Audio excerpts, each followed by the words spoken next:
The Conjuring, 2013, opens with the introduction of paranormal investigators Ed and Lorraine Warren, who are giving a lecture about one of their past cases involving a possessed doll, Annabelle. The Warrens have made a name for themselves as demonologists and clairvoyants, dealing with haunted houses, cursed objects, and spiritual entities. Their cases are well documented, and they've gained considerable notoriety. But the Perron family case turns out to be one of their most harrowing encounters yet. In 1971, Roger and Carolyn Perron move into a large, rundown farmhouse in rural Rhode Island with their 5 daughters: Andrea, Nancy, Christine, Cindy, and April. Although the house seems like a perfect place to start over, it carries with it a dark history.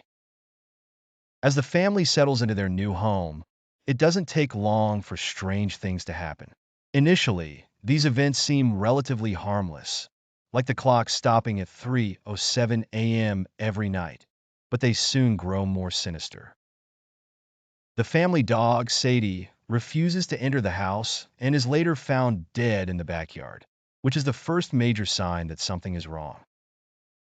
The daughters experience frightening occurrences, like being pulled from their beds by unseen forces, or the youngest daughter, April, talking to an imaginary friend she calls Rory.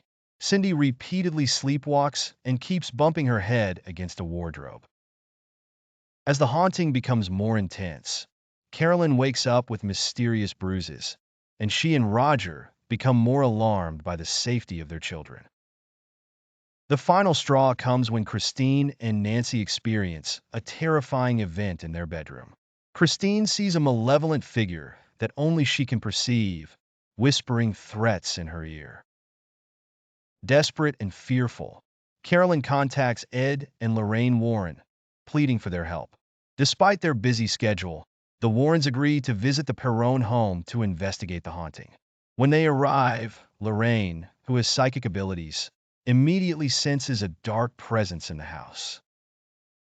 She sees disturbing visions, including bodies hanging from the trees outside and the figure of a woman who had taken her own life.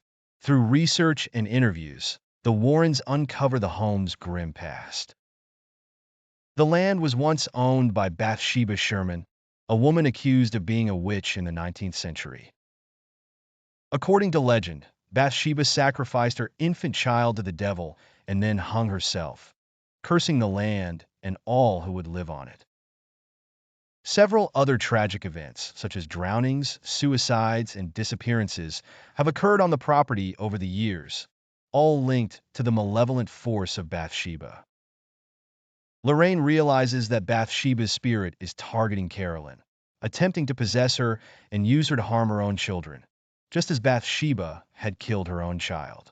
The Warrens decide to gather evidence to convince the Catholic Church to approve an exorcism. They set up cameras, audio equipment, and other tools to document the paranormal activity.